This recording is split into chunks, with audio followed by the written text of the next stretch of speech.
वक्त दिन के 9 बज रहे थे। मैं एयरफोर्स कॉलोनी में था। जिस बंगले के बाहर खड़े होकर मैंने विष्णु माता की आवाज लगाई थी वो किसी स्क्वाड्रन लीडर दयाशंकर का बंगला था। मेरी आवाज पर एक दरमियानी उम्र की हिंदू औरत साड़ी संभालती हाथ में चावलों से भरा कटोरा लिए बाहर आई। उसके माथे पर सुर्ख बिंदियां लगी थी। मैं गेट के पास खड़ा था। बेचारी ने बड़ी अकीदत के साथ मेरे करमंडल में सूखे चावल डाले। फौजी अफसरों को क्या प्रॉब्लम हो सकता था, इसका मुझे बखूबी अंदाजा था। ओहदे में तरक्की इन लोगों का एक मुश्तरका मसला होता है। चुनाचे मैंने हिंदू औरत के सर पर शफकत से हाथ फेर कर कहा, बेटी तेरे पति ने जो तरक्की की अर्जी दी है जल्द मंजूर होगी, चिंता न करो। अंधेरे में चलाया हुआ तीर ठीक निशाने पर बैठा। हिंदू औरत ने झुककर मेरे चरण छू लिए। महाराज आप अंतर्यामी हैं। मेरे पति ने कल ही तरक्की की अर्जी दी थी। विष्णु माता के मंदिर में छत्तर चढ़ाऊंगी महाराज। मेरे लिए प्रार्थना करें, मैं आपकी बड़ी सेवा करूंगी। मैंने संस्कृत का एक श्लोक पढ़कर कहा, चिंता न करो, भगवान तेरी सहायता करेंगे, तेरे पति का काम हो जाएगा। हिंदू औरत पढ़ी लिखी लग रही थी लेकिन वो तो मेरे कदमों में बिछी जाती थी। मुझे अंदर ले जाने पर इसरार करने लगी। मेरा ये मकसद नहीं था। मेरा मकसद उसको बाहर बुलवाने से कुछ और था। चुनाचे मैंने अपने खास मकसद के तहत तीर चलाया। बच्चा लगता है ये आगे जो भटनागर साहब रहते हैं उनकी पत्नी के सारे दर्द दूर हो गए हैं, सारे कष्ट कट गए हैं। जब भी उसने हमें दक्षिणा नहीं दी। हिंदू औरत सहम सी गई, बोली महाराज क्या सावित्री ने दक्षिणा नहीं दी आपको? उस बेचारी ने आपकी आवाज नहीं सुनी होगी। महाराज वो बेचारी तो बड़े कष्ट भोग रही है। उसके पेट में रसोली है, 2 ऑपरेशन करवा चुकी है। जवान बेटा 3 साल से विलायत में है, कोई खत नहीं लिखा। वो तो अपने द्वार से किसी भक्त को खाली हाथ नहीं जाने देती। उस भोली भाली हिंदू औरत ने मुझे बहुत कुछ बता दिया था। मैंने जे कारा लगाकर कहा, विष्णु देवी तुझे सरल रखे, पुत्री फिर दर्शन देंगे। वो बेचारी मेरे चरण छूती रह गई और मैं आगे बढ़ गया। कुछ दूर जाकर वापस पलटा और के भटनागर के बंगले के आगे जाकर आवाज लगाई, जय हो माता शेरावाली की जय हो, बच्चा माता के भक्तों को दक्षिणा दो। मुझे यकीन था कि यही उस विंग कमांडर भटनागर का बंगला है जिसकी तहवील में मेरा साथी है, क्योंकि उस सारी कॉलोनी में मुझे दूसरे किसी विंग कमांडर भटनागर के नाम की नेम प्लेट नजर नहीं आई थी। बंगले के बरामदे में एक दुबली पतली नाजुक अंदाम फैशन ज़दा गोरी सी कीमती साड़ी में मलबूस हिंदू औरत नजर आई। उम्र 35 और 40 के दरमियान होगी। प्लास्टिक के छोटे से ट्रे में मेरे लिए सुर्ख सेब लाई थी। सेब मेरे करमंडल में डालकर वो हाथ जोड़कर बोली, महाराज भोजन लाऊं?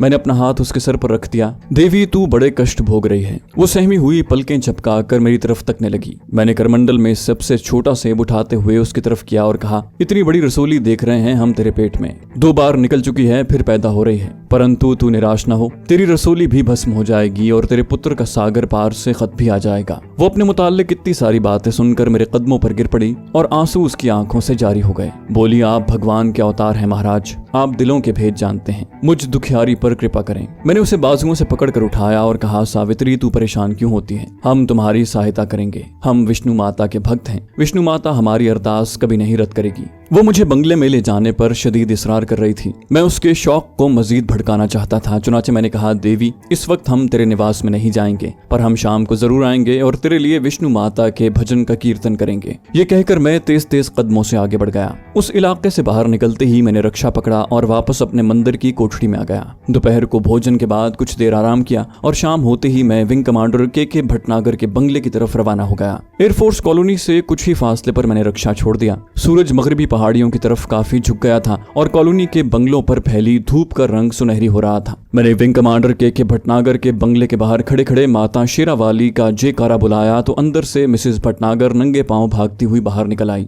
उसके साथ उसकी जवान बेटी भी थी जिसने जीन्स पहन रखी थी और सर के बाल कटे हुए थे। जिस्म पर नीले रंग की हल्की सी जर्सी थी। वो मुझे अंदर ड्राइंग रूम में ले गई। मिसेस भटनागर की जवान बेटी का नाम बंधनी था। वो मेरी तरफ कुछ ज्यादा मुल्तिफत नहीं हुई। मॉडर्न ख्यालात की पढ़ी लिखी लड़की थी। इस किस्म के तवहुमात पर शायद यकीन न रखती हो। ड्राइंग रूम छोटा सा था मगर सलीके से सजा हुआ था। मुझे बड़े एहतराम से सोफे पर बिठाया गया। मैं खामोशी से माला फेरने लगा। सावित्री मेरे कदमों के पास कालीन पर बैठ गई। उसकी बेटी बंधनी सामने वाले सोफे के पीछे खड़ी हो गई। मिसेस भटनागर यानी सावित्री ने उसकी तरफ देखकर कहा, मंडू से कहो भगत जी के लिए मिठाई लाए। बंधनी ने जरा सा नाक चढ़ाया और पर्दा उठाकर दूसरे कमरे में चली गई। इतने में दूसरे दरवाजे का पर्दा हटा और एक 40-45 साल का तेज जहीन भूरी आंखों वाला आदमी अंदर दाखिल हुआ। उसने कांग्रेसी कुर्ता पाजामा पहन रखा था। माथे पर तिलक था। कांधे पर कश्मीरी शॉल थी। रंग सांवला और शाने चौड़े थे। सरगंजा और कनपटियों पर मौजूद बालों में सफेदी आ रही थी। सावित्री उसे देखकर उठ खड़ी हुई। भटनागर जी यही वो भक्त हैं जिनके बारे में मैंने आपको बताया था। ये विंग कमांडर भटनागर था। अगरचे वो मजहबी आदमी था, ये बात उसके तिलक से जाहिर थी, और विष्णु माता का दास भी था, मगर आखिर अंग्रेजी तालीम याफ्ता था। विंग कमांडर था। उसने कुछ ज्यादा अकीदत का इजहार न किया, बस यूं ही सरसरी तौर तौर पर हाथ के इशारे से उसके नमस्कार का जवाब दिया और बोला, बेटे तुम्हारे घर पर मंगल और शनिचर का असर हो गया है, शनि का साया गहरा है, हम तपस्या करेंगे, तेरे घर से शनि और मंगल का स्याह दूर हो जाएगा और तेरे परशुत्तम का सागर पार से भी खत आ जाएगा। अपने बेटे का सुनकर भटनागर संजीदा हो गया। आखिर बाप था एक जवान बेटे का। कहने लगा, महाराज मैं शनि मंगल को नहीं मानता, पर आप भले लोग हैं, भक्त हैं, भगवान से हमारे लिए प्रार्थना करें। मैंने देखा कि उसकी बीवी सावित्री इशारों से उसे मना कर रही थी कि वो जबान से ऐसे लफ्ज न निकाले जिससे मेरी दिल आजारी हो। नौकर मिठाई का थाल लेकर आ गया। सावित्री ने खुद मिठाई मेरे आगे रखी। मैंने बर्फी का एक टुकड़ा उठाकर सावित्री के खावंद विंग कमांडर भटनागर की तरफ बढ़ाया। बच्चा इसे खा जा, भगवान भला करेगा। वो कुछ हिचकिचाया मगर अपनी बीवी के इशारे पर बर्फी लेकर खाने लगा। दूसरा टुकड़ा मैंने उसकी बेटी बंधनी को दिया। उसने दूर ही से हाथ हिलाकर कहा, नहीं नहीं महाराज धन्यवाद, मैं मीठा नहीं खाती। सावित्री ने उसे भी डांटा तो उसने भी बर्फी का टुकड़ा ले लिया मगर खाया नहीं। उसे लेकर दूसरे कमरे में चली गई, जहां जाकर जाहिर है उसने फेंक दिया होगा। विंग कमांडर भटनागर भी कुछ बेजार सा होकर उठा और बोला, सावित्री मैं जरा सैर करने जा रहा हूँ। वो ड्राइंग रूम से निकल गया। मैं और सावित्री अकेले रह गए। मुझे विंग कमांडर भटनागर पर असर डालने की अशद जरूरत थी। सावित्री का मेरे कदमों में बिछ जाने से कोई फायदा नहीं था। बात विंग कमांडर को कायल करने की थी, मगर सबसे पहले मैं इस बात की तस्दीक करना चाहता था कि क्या ये वही विंग कमांडर भटनागर है जिसने मेरे साथी कमांडो को कैद में डाल रखा है। इस सिलसिले में उसकी बीवी सावित्री मुझे किसी हद तक मालूमात बहम पहुंचा सकती थी। सावित्री मेरे करीब कालीन पर बैठी थी। मैंने माला का जाप करते हुए उसके सर पर हाथ रखा तो उसने अपना उदास मगर बेहद दिलकश नर्म नाजुक चेहरा उठाकर मेरी तरफ बड़ी आजिज़ी से देखा। मैंने कहा, सावित्री तुम देवी हो, विष्णु माता तुमसे बहुत खुश हैं, मगर तेरे पति देव से कोई ऐसा पाप हो गया है जिससे शनि और मंगल देवता इस घर से नाराज हो गए हैं। सावित्री ने हाथ जोड़कर कहा, महाराज मेरे पति देव तो बड़े महान पुरुष हैं, रोज उठकर भगवान की मूर्ति के आगे माथा टेकते हैं, दान भी करते हैं, अपने कर्मचारियों से भी अच्छा सलूक करते हैं। मैंने आंखें बंद करके कहा, सावित्री तेरे पति देव का मत्था देखकर मुझे ज्ञान हुआ है कि वो अपने दफ्तर में किसी पुरुष पर जुल्म कर रहा है जिसका पाप तुम पर पड़ रहा है। सावित्री मेरे चेहरे पर नजरें जमाए कुछ गहरी सोच में गुम गई। मैंने उसकी सोचों को मजीद आसान बनाने की कोशिश करते हुए कहा, मेरा ज्ञान मुझे बता रहा है कि तेरा पति किसी कैदी पर जुल्म कर रहा है। सावित्री फौरन बोली, महाराज आप सचमुच दिलों के भेद जानते हैं। मेरे पति देव कल दफ्तर से घर आए तो उनकी वर्दी पर खून के छोटे छोटे धब्बे पड़े थे। मैंने पूछा तो उन्होंने बताया कि एक पाकिस्तानी जासूस से पूछगिछ करते हुए उन्होंने उसके माथे पर जोर से बेद मारा तो खून के छींटे वर्दी पर पड़ गए। परंतु महाराज ये तो उनकी ड्यूटी होती है। मैंने सावित्री के सर पर एक बार फिर हाथ फेरते हुए कहा, पुत्री चाहे ड्यूटी ही क्यों ना हो और चाहे वो शख्स कोई दुश्मन ही क्यों ना हो, पर भगवान के सामने सब इंसान बराबर हैं। तेरे पति ने एक जीव आत्मा पर जुल्म किया है, इसलिए मंगल और शनि तुमसे नाराज हैं। सावित्री ने मेरे पांव पकड़ लिए, महाराज उन्हें मना कर दूंगी। मैंने फौरन सावित्री का हाथ पकड़ लिया और कहा, अगर तुमने ये बात अपने पति देव को बता दी तो याद रखना मंगल और शनि तेरे घर को तबाह कर देंगे। तेरे बच्चे परशुत्तम को यमराज मार डालेगा और तेरी रसोली तेरे पेट में फट जाएगी। खबरदार जो बातें मैंने तुमसे की हैं उनका जिक्र हरगिज किसी से न करना। हाँ मैं मंगल और शनि को अपनी प्रार्थना और तपस्या से खुद ही राजी कर लूंगा। मेरे हाथ को पकड़कर वादा करो कि तुम इसका जिक्र किसी से नहीं करोगी। सावित्री ने मेरा हाथ थाम कर कपकपाते हुए होंठों से कहा, महाराज मैं प्रतिज्ञा करती हूँ कि ये बात किसी को नहीं बताऊंगी। मैंने सावित्री के कांधे पर हाथ रखकर कहा, शाबाश बच्ची, ये देवी देवताओं के मामले हैं, ये उनके राज हैं। हमने ये भेद खोल दिए तो हम बर्बाद हो जाएंगे, हम पर उनका श्राप नाजिल होगा। सावित्री ने मेरे पांव पकड़कर कहा, महाराज मेरे घर को बर्बादी से बचा लें, मेरा परशुत्तम वापस घर आ जाए, मेरी बीमारी दूर हो जाए। मैंने मिठाई का टुकड़ा उस हसीन और दिलकश हिंदू औरत के मुंह में डालकर कहा, मुंह मीठा करो, भगवान तेरी अरदास स्वीकार कर लेंगे। ये सुनकर सावित्री के चेहरे पर इत्मीनान सा उभरा। दूसरे कमरे का पर्दा हटा और उसकी बेटी बंधनी अंदर आते हुए बोली,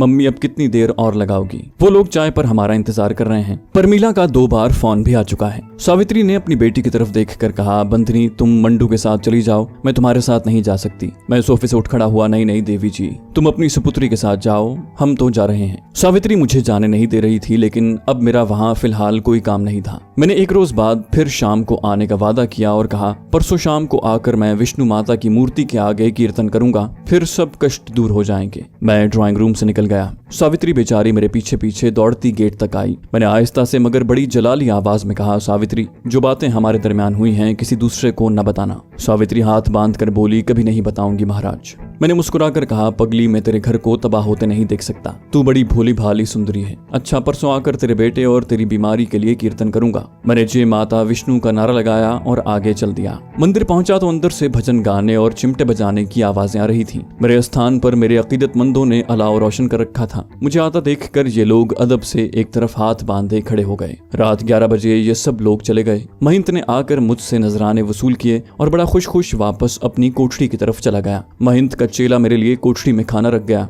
मैंने खाना खाया और फिर तख्त पर कंबल ओढ़कर लेट गया और सोचने लगा कि विंग कमांडर भटनागर को कैसे अपने असर में लिया जा सकता है। वैसे मुझे इस बात से बेहद इत्मीनान हुआ था कि यही वो विंग कमांडर था जिसके कब्जे में मेरा साथी था। मैं परेशान भी था कि वक्त गुजर रहा है और ये भटनागर विंग कमांडर मेरे साथी को तरह तरह की अजियतें दे रहा है। इससे एक बात साफ जाहिर थी कि मेरे साथी ने अभी तक उन लोगों को कुछ नहीं बताया था। अपने साथी को यहाँ से फरार करवाने के लिए बेहद जरूरी था कि विंग कमांडर भटनागर पर अपना असर जमाया जाए और उसे जेरे बारे एहसान किया जाए। अचानक मुझे सिधा का दिया हुआ सांप का मन का याद आ गया। एक ख्याल कौंदे की तरह मेरे जहन में लपका। इस ख्याल ने मुझे पूरी एक स्कीम मुहैया कर दी थी। बड़ी मुश्किल से मैंने करवटें बदल कर रात गुजारी। जब दिन निकला और मंदिर की घंटियों की आवाजें आने लगी तो मैं कोठरी से बाहर निकल आया। नहाने धोने के बाद मैं मंदिर की तरफ गया। चंद मिनट भजन मंडली में बैठकर कीर्तन सुनने की रस्म पूरी की और वापस अपनी समाधि वाले स्थान पर आया तो अकीदतमंदों ने वहां आग का अलाव रोशन कर रखा था। मैं हरिओम का जाप करता अपने स्थान पर बैठ गया।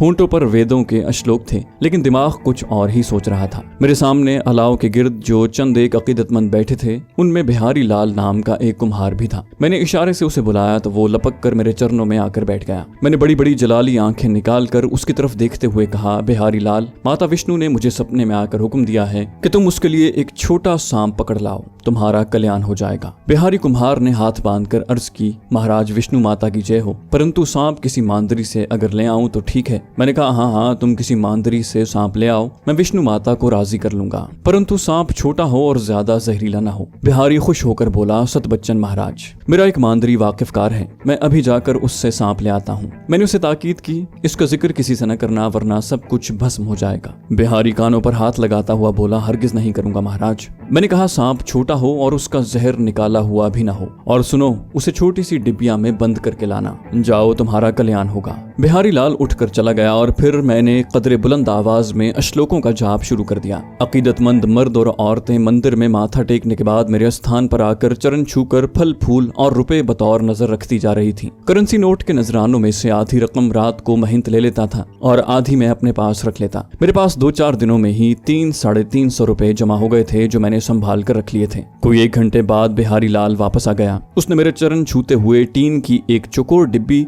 जिसके ढक्कन पर सुराख थे मेरे पांव के करीब रख दी और आहिस्ता से कहा, महाराज, सांप डिब्बी में बंद है, जैसा आपने कहा था वैसा ही सांप लाया हूँ। मैंने बिहारी लाल के सर पर हाथ रखकर कहा, तेरा कल्याण होगा बच्चा। बिहारी लाल सर झुकाए उल्टे कदमों अपनी जगह पर जाकर बैठ गया। बाकी का वो दिन और दूसरा दिन मैंने बड़ी मुश्किल से काटा। मैं वादे के मुताबिक ही विंग कमांडर भटनागर के बंगले पर जाना चाहता था। दूसरे दिन शाम को मैंने सिधा का सांप का मनका निकाल कर देखा। उस वक्त मेरा दिल उस स्याह फाम और जामनी रंग के होंठों वाली फुनकारती तमिल दोशीजा की मोहब्बत से लबरेज हो गया। मैंने सांप को डिब्बी में से निकाल कर नहीं देखा था। डिब्बी का साइज छोटी साबुनदानी जितना था। डिब्बी को मैंने अपने झोले की बजाय सांप के मनके के साथ अपने खद्दर के लंबे कुर्ते की जेब में रख लिया और शाम होने से जरा पहले एयरफोर्स कॉलोनी की तरफ चल पड़ा। विंग कमांडर भटनागर के बंगले पर पहले रोज की तरह मेरा इंतजार हो रहा था, मगर पहले ही रोज की तरह आज भी वहाँ जिस हस्ती को मेरा शिद्दत से इंतजार था वो विंग कमांडर की पत्नी सावित्री भटनागर ही थी। भटनागर साहब आज भी घर पर नहीं थे। उनकी बेटी बंधनी भी कहीं साथ वाले बंगले पर गई हुई थी। बेचारी मिसेस भटनागर फूल मिठाइयों का थाल रखे मेरी राह देख रही थी। हाथ जोड़कर मुझे प्रणाम किया,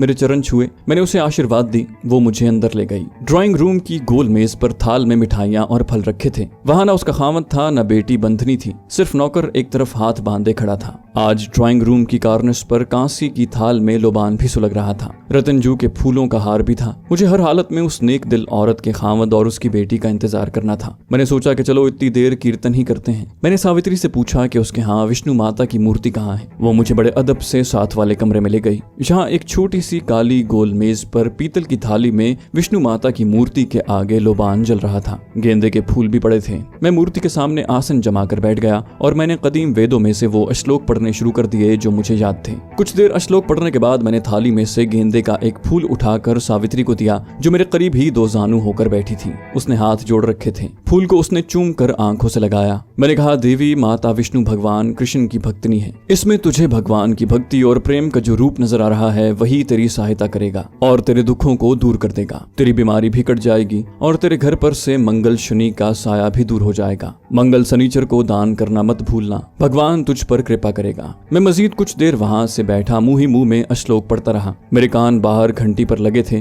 कि कब उस औरत का खावंद और बेटी घर में दाखिल होती है। मुझे पौन घंटा लग गया। मैं ड्राइंग रूम में आकर सोफे पर बैठ गया, थोड़ी सी मिठाई खाई। सावित्री खुद मेरे लिए चाय बनाकर ले आई। मैं चाय पी रहा था कि उसके खावंद विंग कमांडर भटनागर कमरे में दाखिल हुआ। उसने रस्मी तौर पर मुझे हाथ जोड़कर प्रणाम किया और साथ वाले कमरे में चला गया। मैंने झुककर सावित्री से पूछा कि उसने कल वाली बात का जिक्र अपने पति से तो नहीं किया। उसने कानों पर हाथ लगाए और बोली, हरगिज नहीं महाराज, मैं अपना घर बर्बाद नहीं कर सकती। मैं मरते दम तक आपकी इच्छा का पालन करूंगी। मैंने सावित्री के सर पर हाथ रखकर आशीर्वाद दी। शाबाश बच्ची। दरवाजे की घंटी इस बार भी ना बजी और सावित्री की बेटी बंधनी उछलती कूदती दाखिल हुई। आज सुर्ख रंग की जीन्स में वो बहुत खूबसूरत और शोख दिखाई दे रही थी। उसने कमरे में दाखिल होते ही नाक सुकेड़ कर कहा, मम्मी जी आपने क्या सुलगा रखा है? कमरे की हवा खराब हो रही है। ड्राइंग रूम के साथ ही बाथरूम मुंसलिक था। मेरी समझ में नहीं आ रहा था कि मैं बंधनी या उसके डैडी को सांप से कैसे कटवाऊंगा, लेकिन मेरा मसला सावित्री की शोखोशंग बेटी बंधनी ने खुद ही हल कर दिया था। वो बाथरूम में दाखिल हो गई। ये बड़ा सुनहरी मौका था। ड्राइंग रूम में मिसेस भटनागर और मेरे सिवा तीसरा कोई नहीं था। मैंने सावित्री से कहा, देवी जल्दी से एक चाय की प्याली अपने हाथ से बनाकर ले आओ। सावित्री तो सती सावित्री थी। फौरन चाय बनाने किचन की तरफ चल पड़ी। ड्राइंग रूम खाली था, मैदान खाली था। मैंने एक लम्हे की भी ताखीर न की। जेब से सांप की डिबिया निकाली, उठकर बाथरूम के दरवाजे के पास गया। दरवाजे के नीचे एक दर्ज सी नजर आ रही थी। मैंने डिब्बी का ढकना खोला और सांप को एक झटके से बाथरूम के दरवाजे की दर्ज की तरफ उलट दिया। एक हल्की सी फुनकार के साथ बालिश्त भर का सांप जलेबी की तरह बल खाता बाथरूम के दरवाजे के नीचे से होकर बाथरूम में घुस गया। मैं लपक कर वापस अपने सोफे पर आकर बैठ गया और डिब्बी जेब में रख ली। अब मैं सावित्री की बेटी बंधनी की चीख का इंतजार कर रहा था और ये चीख फौरन ही बुलंद हो गई। सिर्फ एक चीख नहीं थी बल्कि चीखों की मुसलसल आवाजें आने लगी। मैं उठ खड़ा हुआ। किचन से बंधनी की माता और दूसरे कमरे से उसके डैडी भागते हुए आ गए। बाथरूम का दरवाजा तोड़ दिया गया। बंधनी बाथरूम के फर्श पर पड़ी चीख रही थी, सांप मम्मी सांप। मैंने कहा, सांप कहीं से आ गया है, उसे मार डालो। घबराओ नहीं, बच्ची को बाहर ले आओ, यहाँ ले आओ। नौकर भी आ गया। बंधनी को बाथरूम से निकालकर सोफे पर डाल दिया गया। नौकर लाठी लिए सांप को डरते डरते तलाश करने लगा। बंधनी पर नीम गशी की हालत तारी थी। उसकी माता रो रही थी। बाप बेहद परेशानी के आलम में डॉक्टर को फोन करने भागा। मैंने कहा, घबराओ नहीं, शांत रहो, हम बच्ची के जिस्म से सांप का जहर बाहर खींच लेंगे। सांप ने बंधनी की पिंडली पर जहाँ डसा था वहाँ नीले रंग का निशान पड़ गया था और खून का कतरा बाहर निकला हुआ था। मैंने फौरन जेब से सिधा का दिया हुआ सांप का मनका निकालकर उसे 2-3 बार झटका और बंधनी की पिंडली पर जहाँ सांप ने डसा था वहाँ रख दिया। मनका तो सांप के कांटे की जगह पर लगते ही जैसे जम गया। उसने अपना अमल यानी सांप का जहर चूसना शुरू कर दिया। सावित्री रो रही थी और हाथ बांधे भगवान से अपनी बच्ची के लिए प्रार्थना कर रही थी। उसके खावंद विंग कमांडर को सांप के मनके पर कोई एतबार नहीं था। चुनाचे वो डॉक्टर को फोन कर रहा था कि बच्ची को सांप ने काट लिया है, फौरन एम्बुलेंस लेकर आ जाएं। मगर इस दौरान सांप का मनका अपना काम कर चुका था। उसने बंधनी के जिस्म से सांप का सारा जहर चूस लिया था और वो फूल गया था। फिर वो अपने आप बंधनी की पिंडली पर से नीचे गिर पड़ा। मैंने उसे उठा लिया और बाथरूम में जाकर अच्छी तरह से निचोड़कर सारा जहर पानी में बहा दिया। मनके को साफ किया और वापस आकर लड़की की माता सावित्री से कहा, देवी जी तुम्हारी बच्ची को भगवान ने बचा लिया है, अब इसके जिस्म में सांप का जहर बिल्कुल नहीं रहा। बंधनी भी होश में आ गई थी। वो उठकर बैठ गई। मैंने कहा कि इसे लींबू मिलाकर नमकीन पानी पिलाया जाए। नौकर फौरन पानी में नमक और लींबू निचोड़ कर ले आया। बंधनी को 2-4 घूंट पिलाए गए और थोड़ी देर में वो पूरी तरह चाको चौबंद हो गई। विंग कमांडर भटनागर तो मेरा गर्विदा हो गया। इतने में नौकर ने बाथरूम में सांप को कुचल डाला था। वो सांप की छोटी सी कुचली हुई लाश को एक गत्ते पर रख कर ले आया। बोला, बड़ा जहरीला सांप था साहब जी। बंधनी आंखें बंद करके अपनी माता से लिपट गई। उसकी माता ने उसे सीने से लगा लिया और कहा, महाराज यहाँ न होते तो क्या होता, भगवान तेरी दया है कि तूने आज महाराज को हमारे घर भेज दिया। विंग कमांडर भटनागर भी मेरी खुशामद करने लगा। इतने में डॉक्टर एम्बुलेंस लेकर आ गया। ये कोई सिख डॉक्टर था। उसको जब पता चला कि एक साधु जी ने एक मनके से सांप का सारा जहर लड़की के जिस्म से निकाल दिया है तो उसे यकीन न आया। उसने बंधनी की नब्ज देखी, वो बिल्कुल भली चंगी थी। पिंडली पर सांप के कांटे का जख्म भी देखा। जख्म ठीक हो रहा था, नीला निशान भी गायब हो रहा था। सिख डॉक्टर ने कहा, बच्ची को अस्पताल ले जाकर इसका ट्रीटमेंट करना होगा, ये बहुत जरूरी है। सावित्री ने कहा, लेकिन बंधनी के जिस्म में जहर तो है ही नहीं। सिख डॉक्टर बोला, वो तो ठीक है भाभी, लेकिन हमें पूरा चेकअप करना होगा और अगर सांप का जहर खून से खारिज भी कर दिया गया है तब भी हमें बच्ची का ट्रीटमेंट करना होगा। बंधनी कहने लगी, अंकल मैं तो बिल्कुल ठीक हूँ, दर्द भी नहीं हो रहा। बंधनी के बाप ने कहा, फिर भी बेटी तुम्हें डॉक्टर साहब के साथ अस्पताल चलना होगा। बंधनी कंधे उचकाकर बोली, ठीक है डैडी। विंग कमांडर खुद अपनी बच्ची को एम्बुलेंस में साथ लेकर एयरफोर्स के अस्पताल की तरफ रवाना हो गया। सावित्री तो मेरे आगे बिछी जा रही थी और बार बार कह रही थी कि अगर मैं वहां ना होता तो उसकी बच्ची को कोई नहीं बचा सकता था। मैंने सावित्री से अगले रोज शाम को आने का कहा और उसके इसरार के बावजूद वहां न रुका और माता शेरावाली का जयकारा बुलाता बंगले से निकलकर अपने मंदिर की तरफ रवाना हो गया। दोस्तों ये थी हमारी आज की एपिसोड। उम्मीद करते हैं आपको हमारी कहानी पसंद आई होगी। जाने से पहले इस वीडियो को लाइक कीजिए और शेयर करना मत भूलिए। कमेंट करके हमें बताइए कि आपको हमारी वीडियो कैसी लगी। और अगर अभी तक आपने इस चैनल को सब्सक्राइब नहीं किया तो इसे सब्सक्राइब कीजिए और बेल आइकन दबाकर ऑल नोटिफिकेशंस ऑन कर लीजिए।